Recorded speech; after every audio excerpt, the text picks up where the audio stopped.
হ'ব বাৰু 33 নং পঞ্চায়তত আমি উপস্থিত আছোঁ গতিকে আইগৰাকীক লগ পালোঁ অকণমান কথা সুধিবলৈ আহিছোঁ নিৰ্বাচনটো 9 তাৰিখে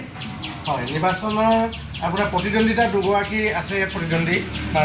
প্ৰত্যক্ষভাৱে এগৰাকী আছে বিজেপি এজেপি মিত্ৰজোঁটৰ বিকাশ শইকীয়া আৰু আনফালে আছে আপোনাৰ এগৰাকী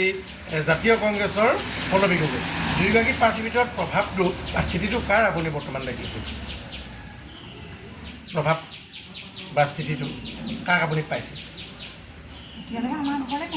নহ'লে এনে সামাজিকভাৱে